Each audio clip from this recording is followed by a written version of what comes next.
Life is either a daring adventure or nothing. That is a quote from Helen Keller. I'd like to explore from a Hashkafas HaTorah perspective, what is that daring adventure?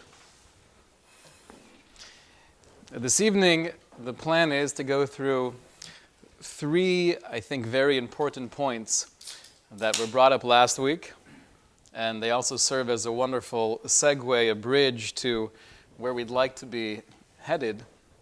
I'd like to go through each of these points individually, starting with a question from a young man who's learning full-time in yeshiva. And he basically was asking, I feel incredibly fortunate to learn full-time. I can definitely not say that I have in mind saving the world. Does that mean I'm at risk of becoming selfish? So we mentioned last week, we read together a beautiful piece from Rav Matisyahu Solomon, where he was explaining you could have two people doing the exact same thing, learning Torah full-time. One is becoming more of a giver, emulating God in the sense that he has in mind the benefit of Klal Yisrael. And you could have someone else who's becoming more of a taker, more focused on his own growth and not as much about the greater community. So this person is asking, does that mean, are you telling me that if I don't really have in mind to save the world and to uplift the Jewish people, that what I'm doing 12 hours a day in yeshiva is selfish? It's hard to hear. Do we appreciate the question? I think the basic answer is, it's very difficult for all of us to have in mind something, although we may believe in the reality of it, the notion of our learning having an impact on others who are outside of our direct sphere of influence. We may believe that's true, but it is very hard to use that as a motivation when we don't see it, we don't feel it. But there are many other things one can do in a yeshiva setting, if they are learning full-time, where they can maintain that outward look and make sure that their efforts don't create a sense of only looking within. So for example, in the yeshiva setting, there are so many chesed opportunities that come up every single day. Even the interactions in learning, if somebody says something or asks a good question, don't just fight back immediately, but compliment. You could encourage, you could be mechazik. Including someone in a conversation, there are so many subtleties that are definitely considered chesed, and if that's on our radar, even though I may not be thinking about this mystical uplifting of the universe through my learning, that could definitely keep me focused in the derech hayashar to utilize the Torah learning to make me more selfless. Another thing that one can have in mind, and obviously this is not directly relevant, at least to this side of the room. Most people are not in full-time learning. This side of the room as well.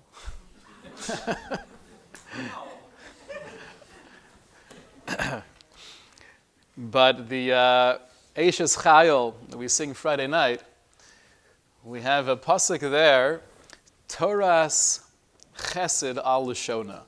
Literally that means the Torah of kindness is on her tongue. So the Gemara has the question, what does that mean? There's a Torah, there's a regular Torah and there's a Torah of chesed. What is the real understanding of Toras chesed?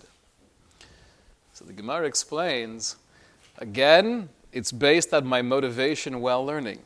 If I'm learning with the mindset of, I want to gain as much as possible, I have this unquenchable thirst, not just for me, but to be able, Amir Hashem, at the right time, to share this with as many people as I possibly can, in whatever capacity that may be. It may be a professional, Rebbe, rabbi, anything else, and it may be I'm in the world of business or I'm a speech therapist, but having this ammunition, I can actually be helpful and I could impact my brothers and sisters. That's Toras chesed. So even while we're learning, if we have in mind I'm doing this for other people as well, that will be very helpful. I mentioned last week that somebody asked the question, isn't it selfish having people learning in Kollel for so many years? The answer that I gave was, do we think it's selfish when someone's in med school? Right? Do you know how many years someone spends going to med school and then becoming a resident and a fellowship? There's money and time, and oftentimes their spouse is the one bringing in the parnasa. What is selfish pursuit? The answer is, if I'm going to medical school, not just because I want to be rich and famous, but I want to help people and I have a chush, I have a real attraction to this realm, so then that's a very selfless thing to do. So, hakol talui b'kavana, like Rav Matisyahu Salomon told us, it is all based on our mindset. The second question that somebody raised, which I thought was very insightful, it was right after the shiur last week. Right, the structure, or at least the flow, was we got to be careful that our thoughts and our intensity in working on ourselves doesn't create this self-absorption, but I'm still focused on others. So what does that look like? Well, I want to become more godly.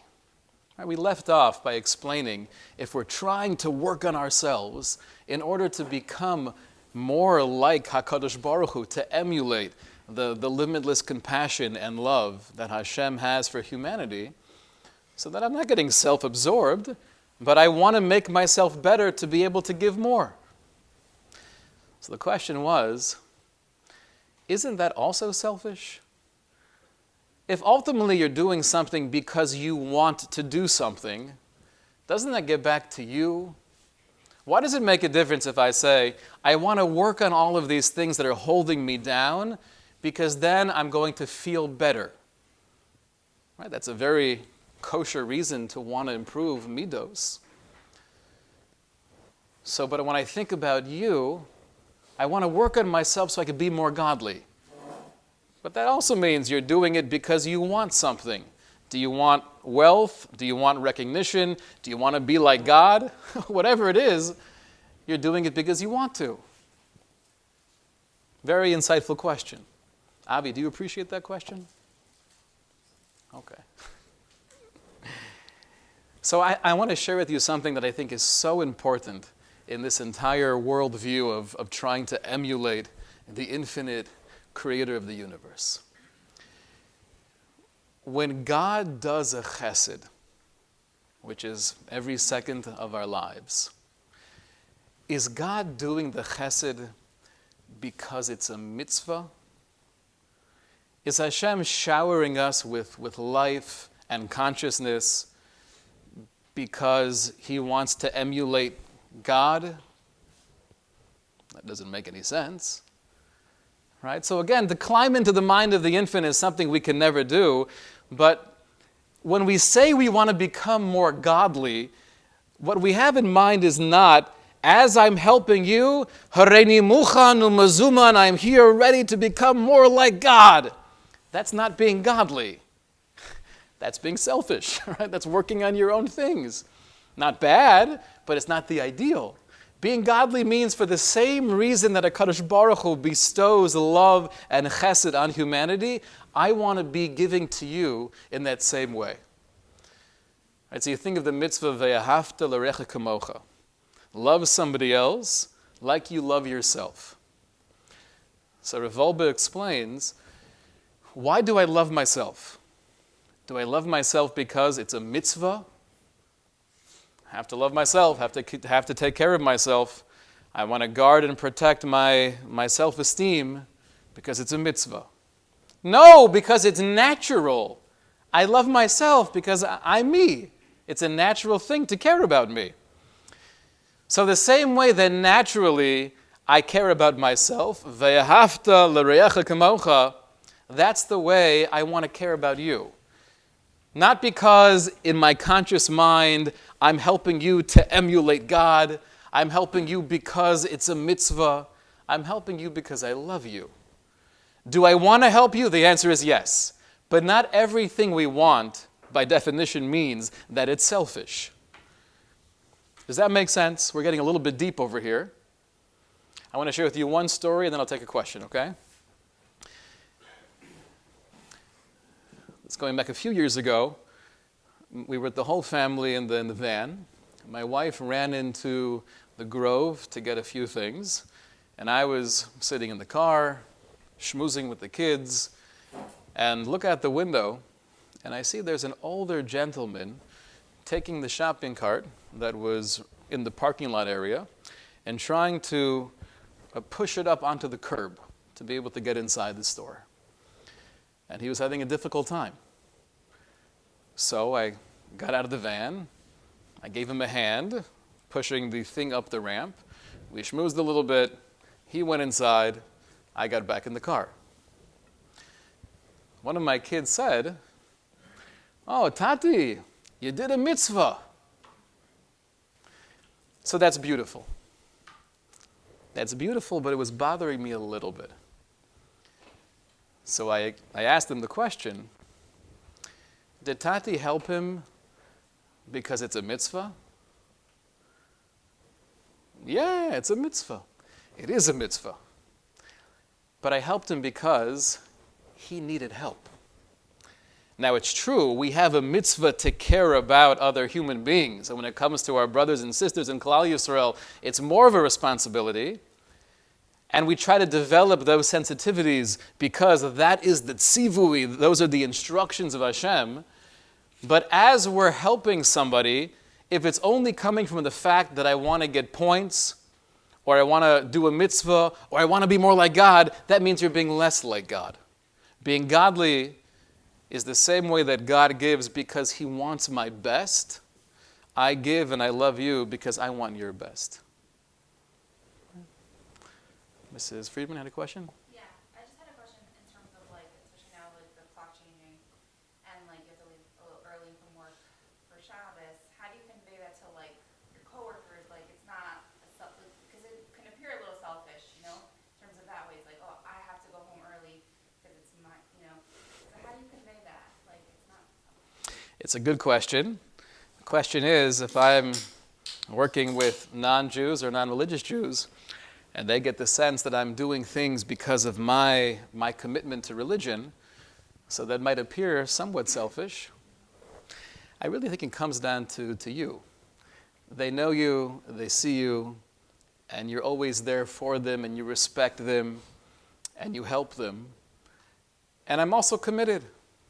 I think ultimately, non-Jews or non-religious Jews respect Jews who respect Judaism.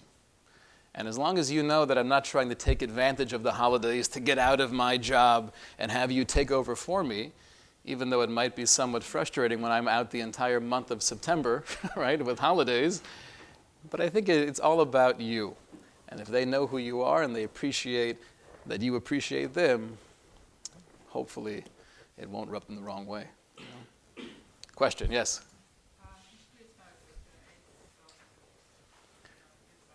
An alternate lecture. If you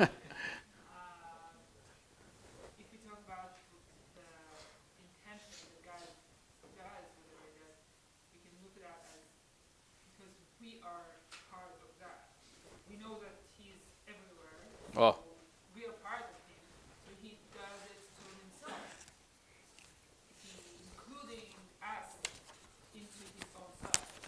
So if we look at others, like if a mom sees her kid suffering or something, nothing to do with chesed, and she's not even doing it for him.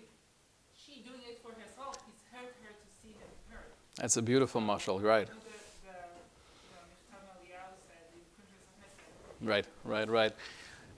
The basic analogy is that when I'm doing something for a child, it's not because it's a chesed, it's not because it's a mitzvah. That may all be true, but it's instinctual. And ideally, that's what we're trying to get in the mitzvah of loving and being there for others. So in that way, of course I want to do it, but that particular desire is not a selfish desire. I want to jump to the third point here, and this will get us into our adventure, the daring adventure of life. The person wrote, I loved the mashal of the invisible dog fence and the application to having the courage to go beyond our comfort zone. For those of you who are not here, last week we spent about an hour and a half discussing different forms of dog fences. The concept seems to be focused on freeing myself from limitations. How does this idea relate to becoming more of a selfless giver? Meaning, basically, last week we spoke about two, at least superficially, separate concepts. One is, I'm not going to get self-absorbed in my avoda, in my working on myself. I'm doing so with an outward focus. And then we ended off the discussion talking about the idea of not having our thoughts or trauma serve as limitations, but being able, in the mashal, to be the brave dog and go beyond the barrier and go outside of that fence. So that's the whole conversation of going beyond your comfort zone. What does that have to do with becoming more selfless? Very insightful question. I wanted to point out, though, the way that they phrase this is very true. When we're going beyond our comfort zone, we're freeing ourselves of limitation. And there are few things in this world that feel more liberating than being able to just destroy the barrier that was holding me back for so long. This, I think, is really getting into this adventure of life. If I'm always trapped within myself, I'm always in the confines of this small little structure that I've created based on my fears and my anxiety and my trauma.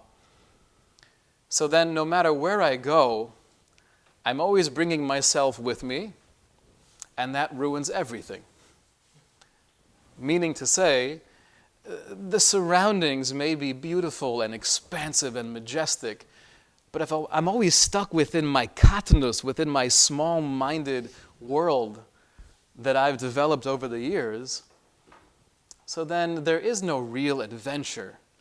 There's no exploding outside of your own reality and just expanding past that. You're always stuck within your own head. Those same voices keep on plaguing you. Freeing ourselves from some of these self-imposed limitations, it's the greatest feeling in the world. But I want to explain how that leads to becoming selfless, how that leads to really being there for others. Isn't the whole entire time when you're limited, you're really being selfish because you're stuck in your, it's like you're in your own video game, you can't get out of it. You're stuck focusing on whatever mentality in your brain, but you're stuck on yourself, whatever messages are running around. That's very true. Whenever I'm stuck within myself, you could call that selfish.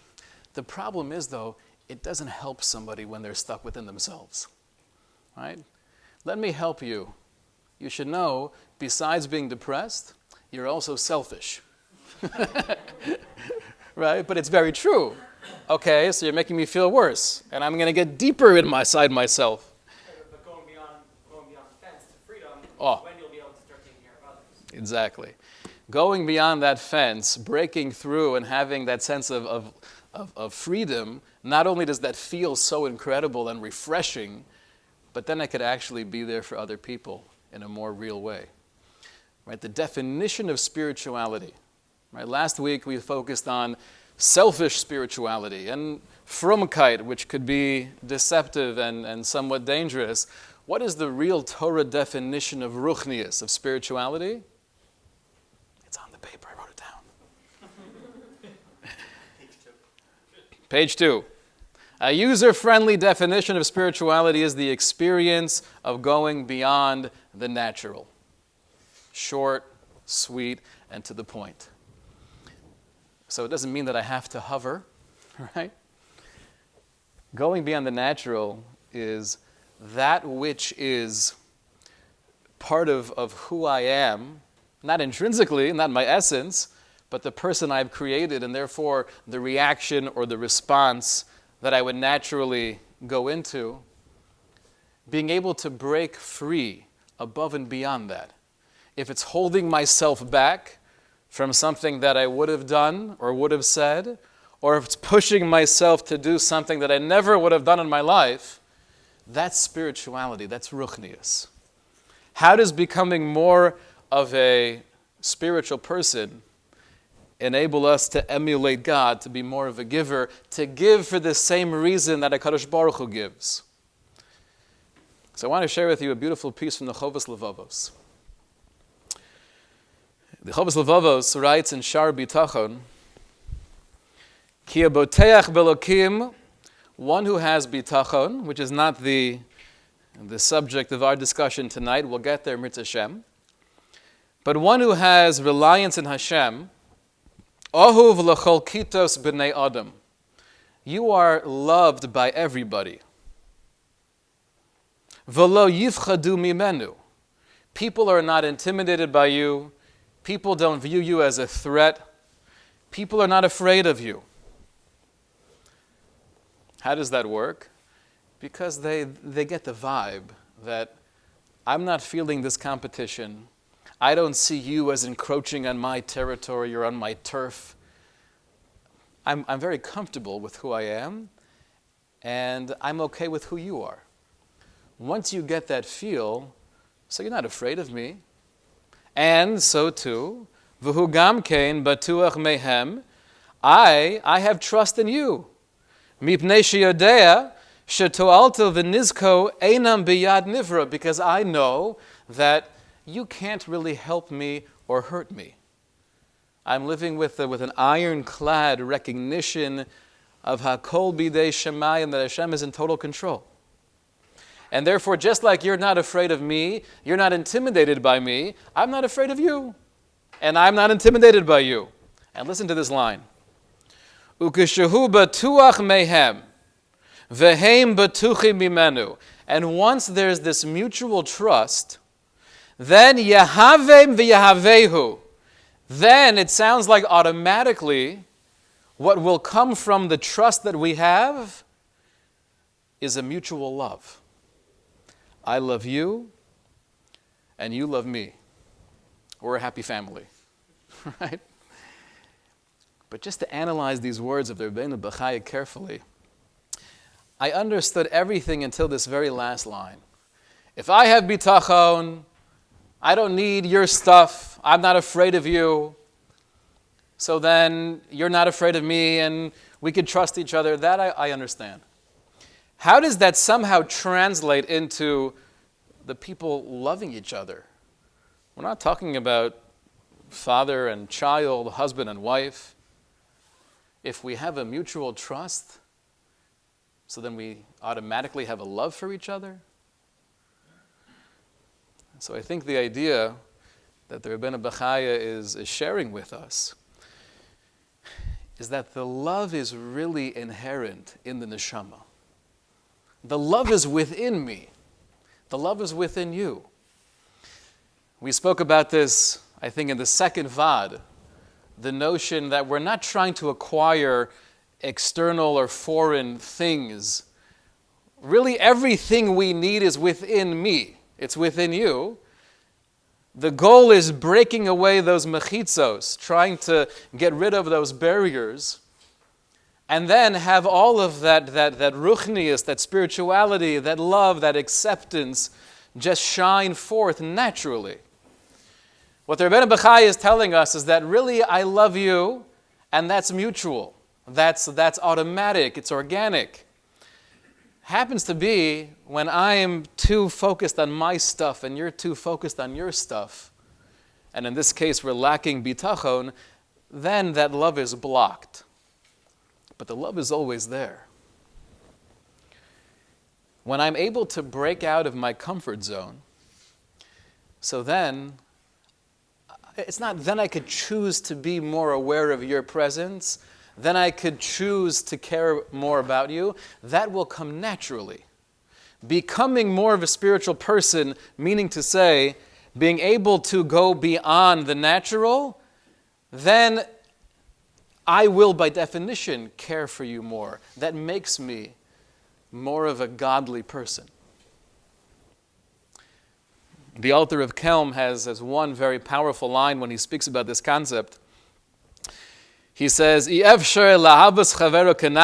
impossible to really love or care for somebody else. Only once I've removed the gashmias from me. Doesn't mean that I'm totally separating from the world and not eating ice cream. It doesn't mean that kind of separation or precious. But once I've removed those barriers that are keeping me inside, then I become more spiritual, and naturally I have a love for you, and that's mutual. The mashal that I was thinking of, just a way to picture how this works.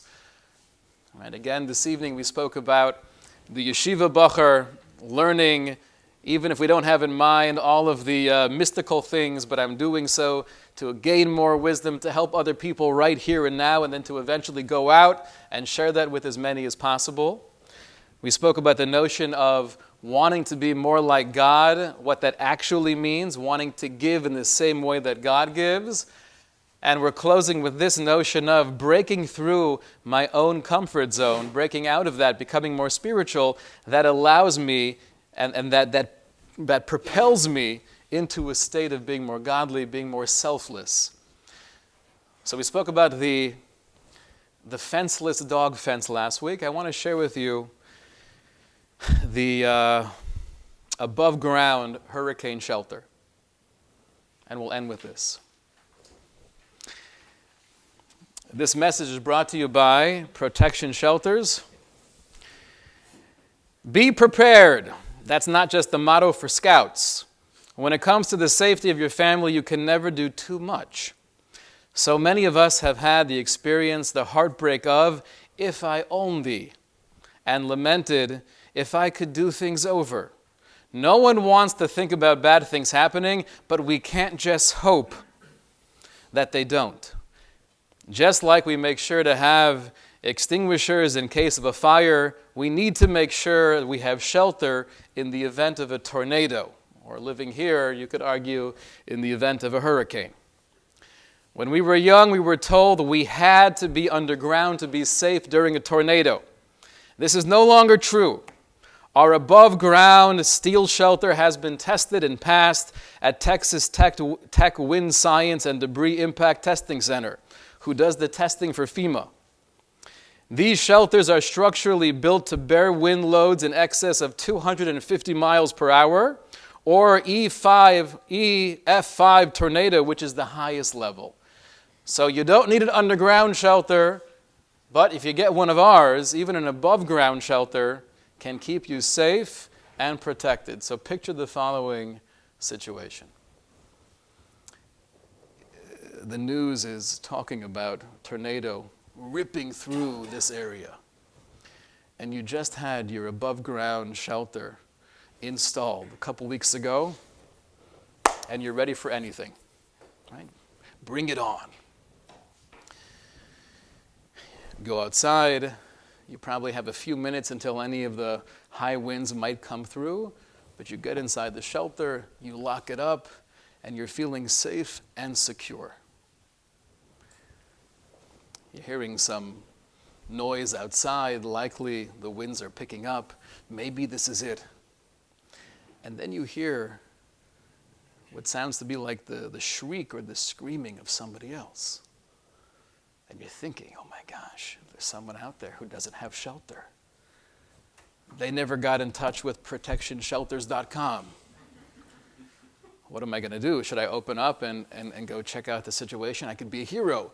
No, but I can't leave the confines of my shelter. Let's say I walk outside and the tornado comes right now. It's going to kill me. And you hear the screaming and it's getting louder.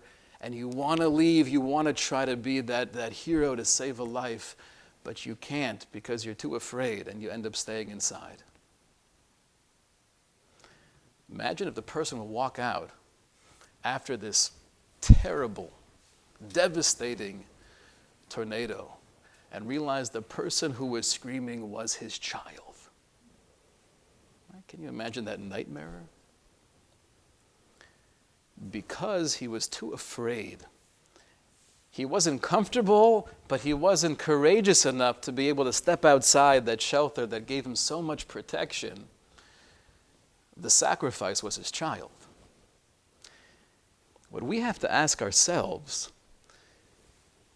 is how many of these shelters that protect us so dearly that we just kind of kneel down and feel secure, never wandering to the limits, how many of those shelters are impacting the people that I love the most?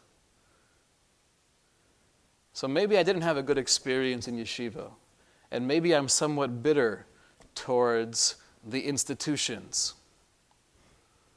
Maybe I can't do much about that right now. Maybe I'm choosing not to do much about that right now. Am I going to let that impact my child and how the way he views his Rebbe, the way he views his learning of Torah? Is he going to walk around with that bitter, negative perception because of my baggage, because of my trauma? Or do I have the courage to say, you know what? I have a lot of stuff, and I have a lot of history, and it's not pretty. But I don't have to let that affect my son. Right? I want to work on my anger. Why? So the big phrase, the buzz phrase is to become the best version of yourself. And that's beautiful. But according to this idea, why do I want to become the best version of myself? Because otherwise, these boundaries and limitations that I've created, or at least I've let to solidify, that's going to impact the people I love the most. And then one day I walk out of that shelter, maybe because the fear of mortality begins to melt away some of those barriers. And at that point, I see the casualties of my own insecurity. Right? So it's really, we're trying to break free. We're trying to have this expansive pushing out of the comfort zone. And only by doing that will I be able to be there for you. And naturally, I will be there for you.